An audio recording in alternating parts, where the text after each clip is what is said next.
Welcome to the Greater Victoria Real Estate Show. I'm Jane Johnston, realtor here in Victoria, and this is a show where we cut through the noise and talk about what's actually happening in our local market. I'm Andrew Plank, also a Victoria realtor. We'll talk stats, timing, neighborhoods, and what we're seeing behind the scenes. And I'm Jen Lowe, mortgage broker. I'm the numbers person of the group, and I'll chime in with the mortgage side. Each week, we break down what the market means for you. All focused right here on Greater Victoria. No hype, no pressure, just honest conversations, local insight, and practical advice. Let's get into it. Let's get into it. Hey, Good everybody, morning. welcome to the Greater Victoria Real Estate Show. Jane, you go ahead, sorry. Good morning, everybody. Good afternoon. Sorry. Welcome to the Greater Victoria Real Estate Show. I'm Jane Johnston with the Bar Hill Group, and I'm here with Yeah, Andrew Plank with Royal LePage and the Vibe Collective. Jen Lowe, mortgage broker with Modern Mortgage Group through Dominion Lending Centers. Right on. Good to see you guys. Yeah, you good too. to see you. Jane's All right, been- Andrew, Jane's you're been busy. I've hosting. been busy. Am I hosting today? Yeah, how are things going? Pretty busy. Yeah. Lots to juggle right now with cat with a broken scapula, and then clients wanting to buy and sell. Now we come to spring. Yeah, it feels like spring has really kicked in. Okay, and what does that mean for you? Well, what it means for my clients lately is they're actually, we're negotiating contracts. We're out there looking at properties. We're actually seeing some properties that are coming up on market that might be worth looking at. Everything just feels like there's a lot more activity in the market itself. Mm-hmm. Yeah. Are you finding that, Jen? Yes. So yeah, this past weekend, I was busy working all weekend with a couple accepted offers and just trying to get rate holds in place because certain lenders are increasing rates on the fixed rate side. And so I wanted to get some live purchases in before rates went up. So Good. How about you, Jane? Definitely, I'm finding like the open houses have really started to kick off. There are more people showing up at them. I was actually surprised considering it was the end of March break, but it appears that there's more interest now in what's happening. We went from 16 people at one open house a week before to 60. So that's a good thing. 60. Wow. Yeah. Wait a sec. The same property, 16 and then 60?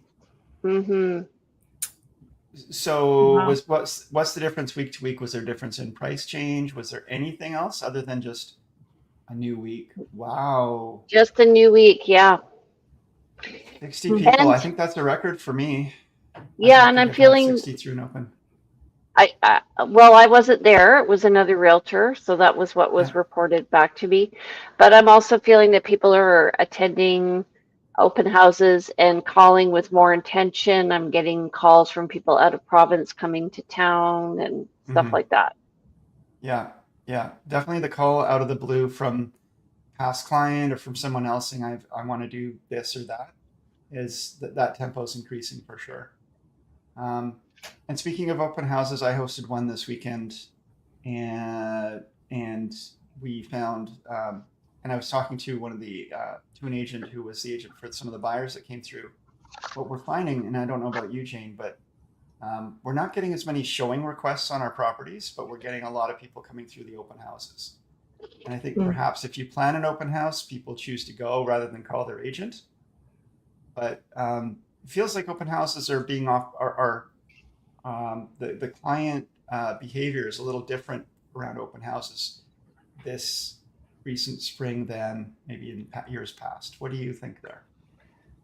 I'm agreeing with that, and I want to say why it's a mistake. I had a couple come through an open house on the weekend. They were super excited about the house.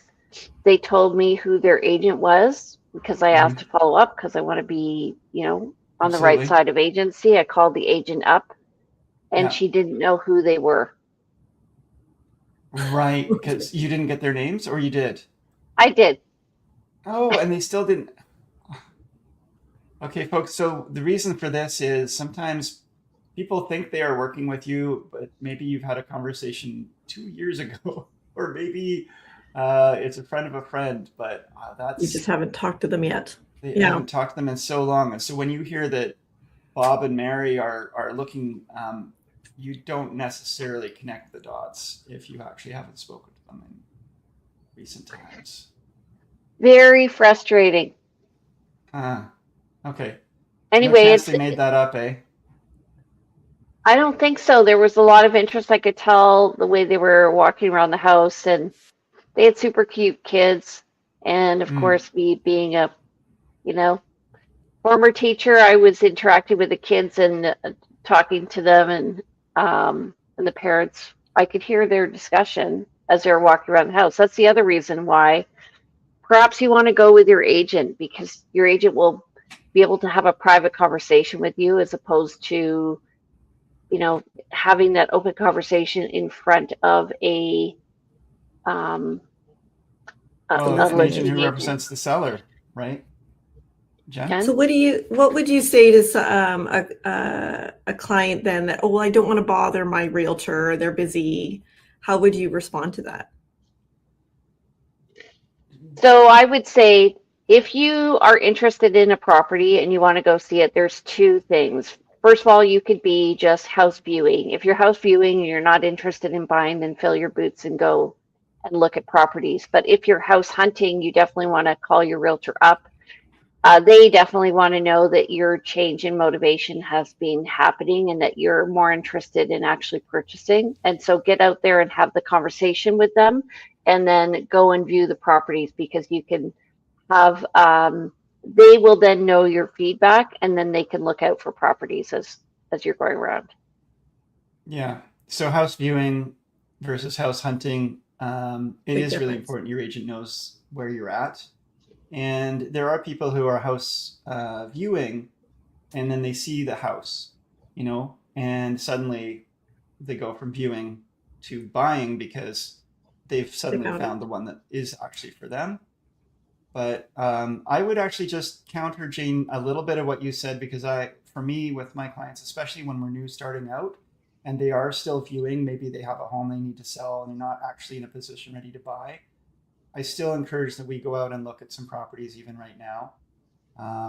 And yes, I also encourage open housing as well. But if there's a home that really is caught their eye, or even if it's just in the configuration of what they're looking for, I want to be with them seeing it in person, because their Mm-hmm. feedback, their reactions, their body language all tells me more about how to find them the ultimate house eventually. And Mm-hmm. if we just wait until they're actually hunting, we actually lose some traction and some time. And there's a cycle of when houses get listed, and then when they go to market, and then when they're being shown. And so you can hit the wrong end of the cycle, and so you're actually seeing properties that are getting offers on that have maybe been on for a couple of days or a couple of weeks, and so you have Mm. to then wait for the next. And what happens is that the buyer gets on an emotional roller coaster. So they go, there's nothing available. Everything I like is gone. And then they have to By go the out and time, start again. that's Right. right. Some of the open houses are actually canceled because they're under contract, or they get to the open house and find it's under contract. Jen, did you have Yeah. something to say? Just a reminder that as you're their agent, you're looking out for their best interests, as opposed to Yeah. in the open house, the realtor there is not. Yeah. Right? Yeah. And Yeah. you want to have your finances in a row when you're going to look at properties, because you want to be able to make a quick decision. If you don't have your deposit ready, if you don't know what your financing limit is, then you can't write the offer with certainty. Wouldn't you say, Jen? 100%. Yes. First step, let's get that pre-approval. Even more now that rate guarantee, if fixed rates are your preference, we're seeing a lot of fluctuation with fixed rates. So get that rate hold in place, and then you know your worst case scenario where you're at rate Yeah. wise. Totally. I have a question for you, Jen. Yeah. When people are searching and they're just viewing and then they go to house hunting and they haven't really got their ducks in a row yet. Do you find, like, is there a lot of stress on the part of the buyer all of a sudden when they want to write an offer and they don't have their paperwork in and all the qualifications ready to go? Yeah.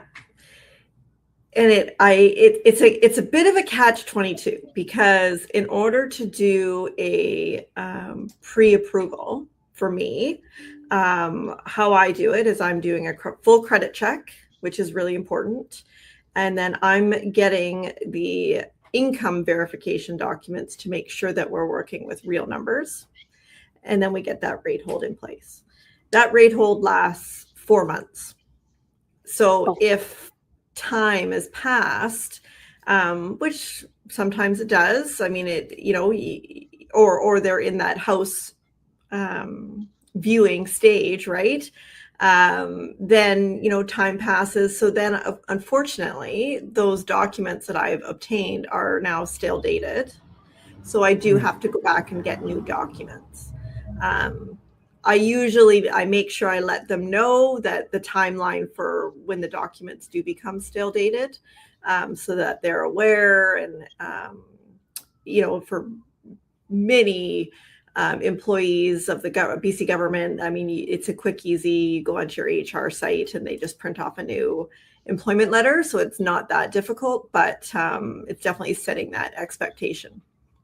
I know some people do have trouble sometimes getting their employer to provide something, depending on where they're working. It can, depending on the corporation or the structure. But so this is interesting to me because I've always considered, okay, there's a 4-month window. You've been pre-approved. You've got your 4-month window. And of course, if interest rates are going up, you want to make sure you're locked in, or you think they're going to, go up again, relock if you can. I don't know. But the stale dating of the documents is something I hadn't really considered. Mm-hmm. When do they stale date? Is it the 4-month as well, or is there a sort of at what point is there a fixed?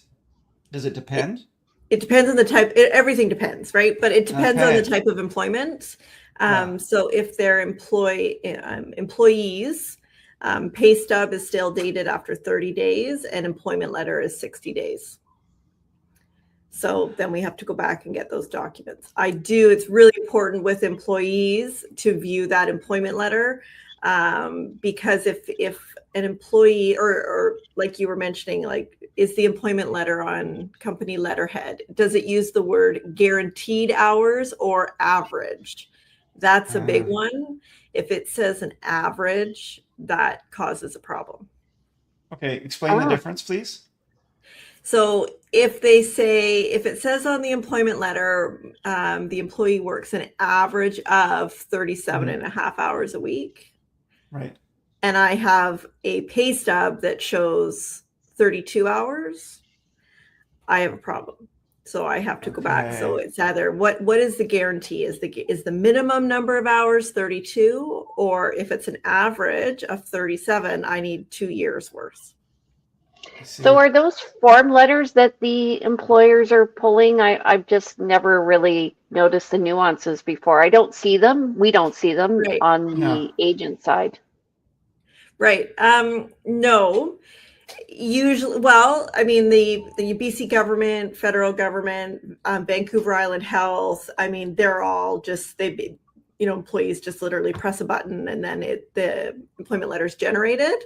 But for the smaller companies, they provide that. I upfront, I'm always saying on company letterhead, signed by your employer, that kind of thing. But it is amazing what I've seen that, I'll get an email or,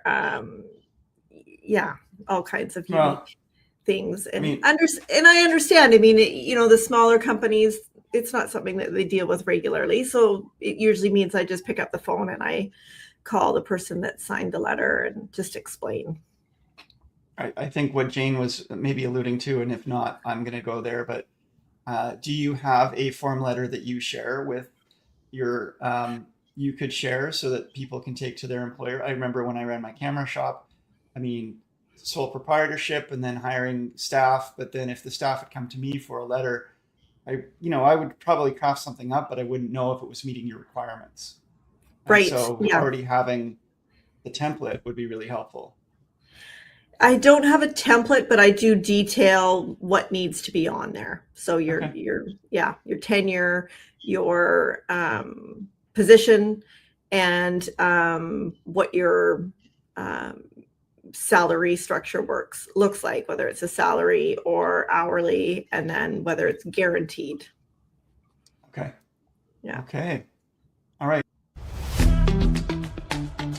Welcome to the Greater Victoria Real Estate Show. I'm Jane Johnston, realtor here in Victoria, and this is a show where we cut through the noise and talk about what's actually happening in our local market. I'm Andrew Plank, also a Victoria realtor. We'll talk stats, timing, neighborhoods, and what we're seeing behind the scenes. And I'm Jen Lowe, mortgage broker. I'm the numbers person of the group, and I'll chime in with the mortgage side. Each week, we break down what the market means for you. All focused right here on Greater Victoria. No hype, no pressure, just honest conversations, local insight, and practical advice. Let's get into it.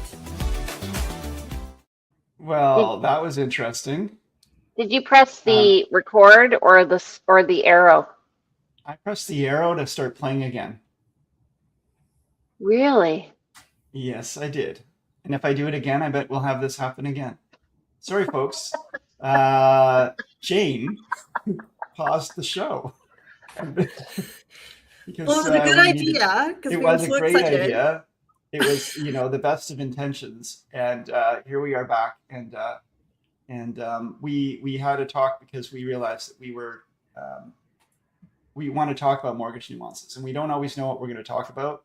It's kind of like small talk. We get into this and then we get a little deeper and then we find this little rabbit hole to go down and we all dig in and get interested. So we decided to change to talk about mortgage nuances because this is where we're going with this. But then I don't know why our intro came on again. This is just one of the technicalities. I do love it Okay. though. It looks great. So if the powers that be want to edit this out later, we can just pretend like we're going to start in 3, 2, 1, and if they can't, then 3, 2, 1. 3, 2, 1. Okay, well, let's get into the stats because we got to get going here. Yes, we So- do. We got the busy spring thing to do. All right, I'm going to add this to the stage. You add it to the stage. All righty. So we've heard from Jen. Yes. Thank you, Jen. And we're going to get into the stats. So I'll take this one away. We had 292 new listings come on in the last week. That's a little down from the week before, 334.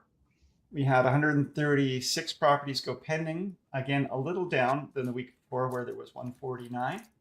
And we had 132 price decreases, down slightly from the 130. Sorry, around the same actually as 131 the week before. And expireds are also very similar, 42, my favorite number, versus 41. Any comments to make on this? Yes, I think we're seeing, the results of just some people being on vacation. So Spring break. that's why the new listings, I expect it's going to be, I've noticed a lot of new listing notifications coming up on our intra real estate channel. So I think it's going to be a very busy April. Pendings, it feels like it's being busy. I feel like there's more activity. So I think we're going to, again, see a lot more happening there. So this is just kind of end of March break data, but I think it's consistent. Showing consistency.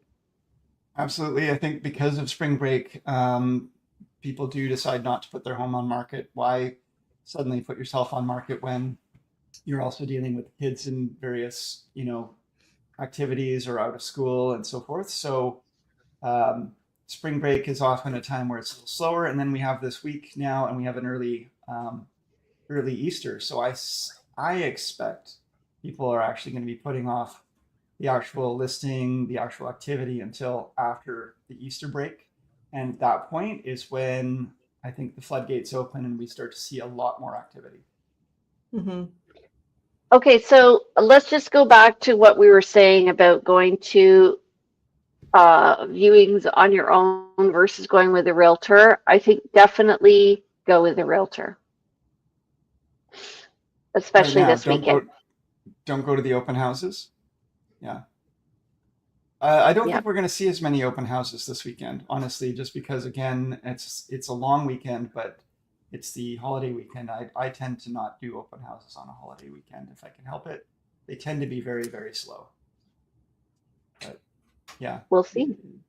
But if you do see your dream home come up on a Thursday or Friday and you need to get into it, don't delay and don't even wait for that open house because we are getting into that market where things are selling fast and we are hearing interest from our clients and then inquiring on the property only to find that it's under contract. Okay. Yeah, I'm just looking at the ratio here. So we actually were very strong at 46.58%. That's up from last week. So that's List to great. sell ratio. Yeah. Yeah. 46.58 list to sell ratio. And Jane, you go ahead with this one. Okay, so net unconditional sales for this month so far, they're going to be more reported at the end of the day today, but 532. That's compared to 613. That's what we predicted. And new listings were at 1,417. We're down from last year at 1,487. And total Mhm. active listings were at 3,259, and that's up over last year at 3,028 or 24. Yeah. So 2024. I actually just want to point out a little nuance because you mentioned, we've got till end of day today before our month is over. So these month stats and the net unconditional sale reporting could go up. But also, Gene, as you know, we don't always post the sale even after on the day that the conditions were removed. We often wait to get confirmation of deposit. And we got I think the board rules are 3 business days before posting the sale. So those numbers can go up even up to 3 days generally after the end of the month. They could continue to go up because we'll be posting the sale, putting in the unconditional date. So 532 could easily become 575. true. Yeah, we don't Yep. know. Okay. So we are the Greater Victoria Real Estate Show. We are Jane, Andrew, and Jen, and we come to you every week. And we would love it if you would comment, if you would subscribe, if you would like. Jane, are you crying or are you laughing? Are I'm you okay, laughing. Jane? Okay. We want to check in with our Jane here. And yeah, please share if anything is worth sharing. Please share. So that's what I've got to say on that. Jane, do you have anything else to say here? No. How do people reach you? Well, people reach me usually by phone. So give me a call, 250-360-6106. Send me a text message, fire me an email, or send me a message on Facebook, Messenger, Instagram, whatever it is, and I will respond. So you can reach me at 250-360-6106. You can email me at info@andrewplank.com. You can send a message to the website at andrewplank.com or realvibe.ca. I am Jen Lowe, mortgage broker with Modern Mortgage Group, Dominion Lending Centers. I can be reached at 250-217-4925. I am by email jen@jenlow.ca and website jenlow.ca. All right, you can reach me. I'm Jane Johnson with the Briar Hill Group at Remax Camosun. You can reach me at 250-744-0775. My email's at jane@briarhillgroup.com. You can look at our listings at briarhillgroup.com, and you can follow me at realtyteacher_Remax_Victoria on Instagram. And I just want to say I actually did something about viewing. I did a little video about viewing in person versus your realtor, and I do think it's worth using your realtor. Yeah. Okay. Yeah, you feel like we didn't finish that conversation? Do we need to? No, Have we a don't whole need to topic? go again. No. Okay. Jane gets the last word. Okay, folks. So Greater Victoria Real Estate Show coming to you now Tuesdays at 2:30. sometimes pre-recorded, sometimes live. And we really, really appreciate you taking the time today. Thank you. And guys, All right. looking forward to seeing you next week. See you next week. Bye, everyone. See you, everybody. Bye.